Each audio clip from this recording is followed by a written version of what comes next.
바이든 정부 바이오시밀러 지원 정책 강화 계속 약간 트럼프 시절 때부터 그죠? 미국의 약가 인하 정책 등 이슈 부분으로 인해서 약간 트럼프 대통령 시절 때부터 계속 바이오시밀러에 대한 지원 정책이 계속 나오고 있는데요. 최근 들어서 다시 지원 정책에 대한 강화 부분이 계속 나오고 있습니다. 영상 한번 보시도록 하겠습니다. 국내 제약 바이오 기업들의 복제 의약품, 이 바이오시밀러 사업이 더욱 탄력을 받을 것으로 보입니다.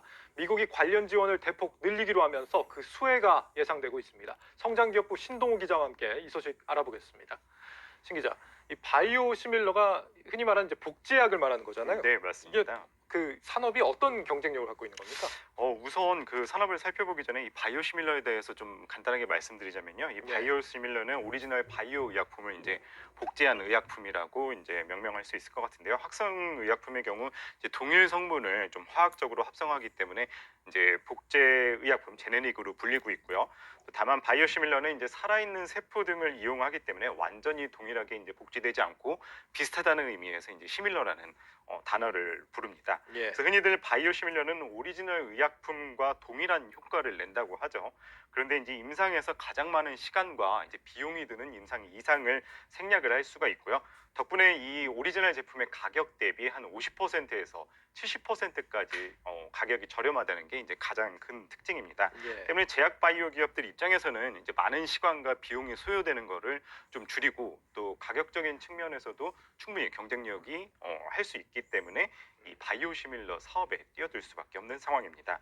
이 다양한 시장 조사 자료가 있지만은요, 이제 시장 조사 업체 한 곳에 따르면은 글로벌 바이오시밀러 시장이 2018년에 약 18조 원에서 연간 30%씩 성장을 해서 2023년에는 약 56조 원에 다다를 것으로 전망이 되고 전망이 되게 있습니다. 높게 점쳐지고 있는데, 네, 맞습니다. 그러니까 이 오리지널보다 개발 비용이 훨씬 적게 든다는 점이 그렇죠. 강점이다 이겁니다. 네. 미국은 지금 제약 바이오 시장에서도 굉장히 좀 보수적인 시장으로 알려져 있다고 들었는데, 이런 미국에서 바이오 시밀러에 대한 지원을 강화하겠다. 좀 배경이 궁금해지는데요.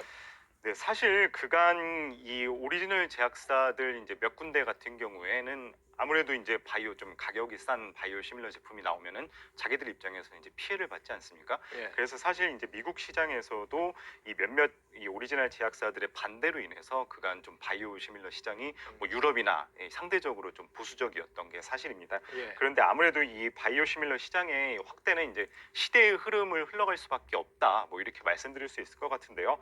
뭐 아무래도 이제 고령화 사회가 진행이 되고 글로벌적으로 그 다음에 좀 약가 부담을 좀 줄이고 뭐 의약품 접근성을 좀 높이기 위해서 이제 바이오시밀러 시장을 좀 확대시킨다 이렇게 말씀드릴 수 있을 것 같아요. 예. 최근에 그 머크사의 그 먹는 치료제만 보더라도 왜 우리나라 가격으로 한 82만 원 정도 된다고 그러지 않았습니까? 네. 그래가지고 이제 이 치료제에 있어서도 뭐 빈익빈, 부익부 현상이 이제 나타난다. 그래서 뭐 이 부분에 대해서도 이제 바이오시밀러가 이제 향후에 또 나오게 될 거란 말이죠.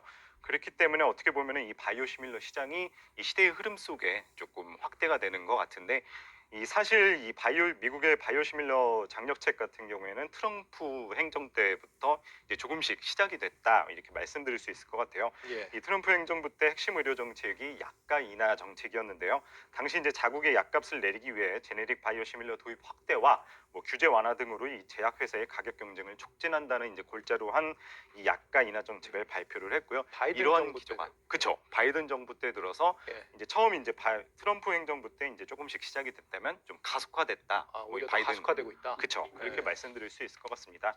가장 최근이죠. 이 지난 7월 말에 미국 상원법사위원회에서 이 처방약의 가격을 낮추고 또 오리지널 의약품을 가진 회사의 특허 남용을 억제하는 법안 등의 이 4개 법안을 지금 승인을 했고요. 네. 이 법안이 이제 당연히 이제 상원 본 회의로 넘어가고 이 법안에 환자에게 이제 저렴한 치료 옵션이 될 바이오시밀러에 대한 이 지원을 강화하는 또 내용도 마련됐다고 합니다. 좀 더 자세한 이야기는 이제 미국의 정책 변화에 따른 국산 제약 바이오 기업들의 이 바이오시밀러 시장 확대에 대해서는 정지용 기자가 좀 더 자세히 전해드리도록 하겠습니다. 미국은 유럽에 비해 복제약인 제네릭 의약품과 바이오시밀러 제품에 인색했습니다. 지난 5년간 유럽에서 52건의 바이오시밀러가 새롭게 승인됐지만 미국에선 28건에 그쳤습니다. 미국의 약가는 OECD 32개국 평균에 비해 약 2.5배 높고 전문 의약품은 우리나라보다 3배 정도 비쌉니다. 이렇게 약값이 높은 이유는 제약사가 보험사와 보험약 처방 목록을 정하는 급여 관리 업체에 리베이트를 제공하는 게 아직까지 합법이기 때문입니다. 약값의 2에서 30%를 차지하는 리베이트 탓에 가격은 높아지고 경쟁은 저해되면서 약가 해결은 미국 정부의 골칫거리였습니다. 이에 미국 바이든 행정부는 고가의약품과의 전쟁을 선포하고 더욱 강하게 정책을 밀어붙이고 있습니다. 지난 7월 미국 식품의약국이 처음으로 오리지널 의약품과 교체 처방할 수 있는 대체 가능한 바이오 시밀러를 허가해주면서 경쟁 촉진에 탄력이 붙었습니다. 제약사를 보호해주고 했었는데 워낙 이제 신약에 대한 의료비가 너무 높으니까 부담감이 좀 있는 것 같아요. 결국은 신약에 관련된 부분의 접근성이 원활하지가 않으니까 시밀러를 확대할 수밖에 없지 않겠느냐. 국산 바이오 시밀러를 대표하는 기업들에게는 미국 시장 점유율을 확대할 수 있는 기회로 여겨집니다. 삼성 바이오에피스는 최근 안과 질환 치료제인 바이오비즈에 대한 미국 판매 허가를 획득했습니다. 여기에 내년 상반기를 목표로 시장 규모가 더 큰 아일리아까지 임상을 끝내고 판매 전략을 수립할 예정입니다. 글로벌리 마켓 사이즈가 셀티스보다 아일리아가 확실히 한 2~3배 정도 큽니다. 마켓 쉐어 자체가 서로 막 카니발라이즘으로 상충한다기보다는 루센티스를 계속적으로 쓰는 환자층이 있고 아일리아를 또 쓰는 또 환자층이 있어서 저희가 지금 노리는 거는 루센티스로 먼저 시장을 들어가서 안과 질환에 대한 영향력이라던가 경험을 쌓고 아일리아로 들어가면서 실제 두 개의 시장을 모두 다 노리자라고 하는 게 현재 회사의 목표 중에 하나입니다. 셀트리온 역시 이달 글로벌 블록버스터인 직장암 치료제 아바스틴 바이오시밀러에 대한 미국 판매 허가를 신청했습니다. 유럽에서 허가를 얻은 램시마 SC를 비롯해 글로벌 의약품 매출 1위 제품인 휴미라의 바이오시밀러 유플라이마도 미국에 진출시킬 계획입니다. 두 업체는 건선 치료제인 스텔라라, 골다공증 치료제 프롤리아 등의 글로벌 임상을 1~2년 안에 마칠 계획으로 미국에 진출시킬 제품군을 확대할 방침입니다. 한국경제TV 정재홍입니다. 네, 삼성 바이오에피스와 셀트리온의 바이오시밀러가 수혜주로 기대를 모은다 이런 건데 여기 말고 혹시 국내 다른 기업들은 뭐 기대가 되는 곳은 없습니까? 네, 일단 그 정재훈 기자 리포트에서 봤듯이 가장 선두를 달리고 있는 것이 이제 삼성바이오에피스와 셀트리온이고요. 이 예. 미국 FDA에서 한 8개 제품을 지금 바이오시밀러로 돼 있는 상태고요. 예. 국내 이제 좀 살펴보면은 제약 분야의 맏형격이라고 할 수 있는 이제 그 동아소시오그룹의 계열사인 동아ST가 이 세계 시장 규모 9조 원으로 추산되는 이제 건선 치료제 이 스텔라라의 바이오시밀러를 출시할 예정이라고 합니다. 동아ST. 그렇죠. 네. 동아ST가 이제 지난 1분기에 미국에서 임상 3상을 개시를 했고요.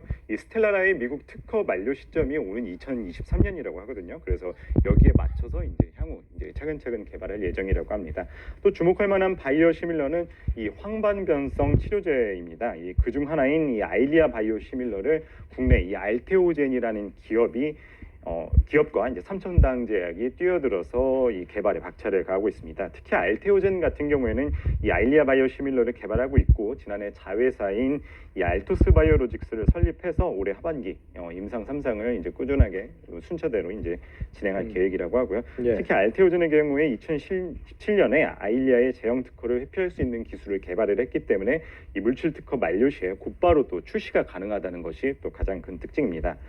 이처럼 국내 기업들이 미국 시장에 이제 또 특히나 열을 올리는 이유가 아무래도 이 미국 바이오시밀러 시장이 이 그간 좀 보수적이었던 거에 반해서 또 시장이 굉장히 크기 때문인데요. 예. 이 시장 조사 기관에 따르면은 미국 바이오시밀러 시장의 연평균이 약 27%씩 성장을 한다고 해요. 오는 2028년에는 약 308억 달러, 우리나라 돈으로는 약 36조 원에 달할 것으로 예측이 되고 있습니다. 예.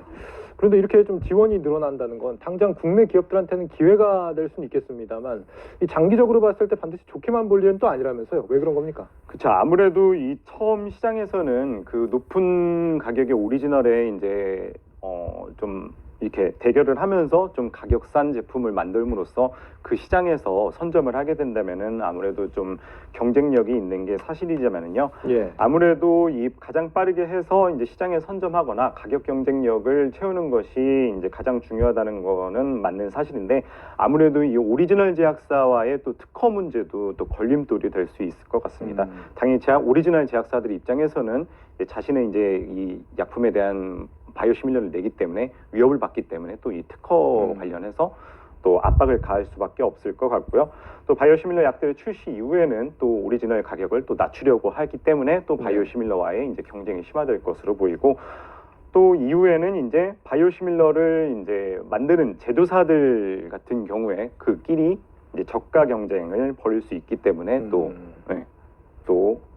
부정적인 영향이 있을 것 같습니다. 그래서 처음 말씀드렸듯이 가장 빠르게 이제 개발을 해서 시장을 얼마나 빠르게 또 선점을 하느냐가 아무래도 가장 중요할 것 같습니다. 그 당장은 좀 수혜가 점쳐지지만 앞으로의 경쟁력은 초기 시장 선점에 따라 달렸다라는 얘기까지 들어봤습니다. 성장기업부 신동욱 기자였습니다. 잘 들었습니다. 네, 우리 셀트리온 그죠? 미국에 지금 램시마, 트룩시마, 허주마가 있고 그죠? 그리고 유플라이마, 그리고 직장아마가 아바스틴, 그리고 램시마 SC 등 다양한 파이프라인이 있는 부분입니다. 일단 미국 바이든 정부의 바이오시밀러 지원 정책 강화 부분에 최대 수혜주는 당연히 셀트리온이죠. 네, 감사합니다.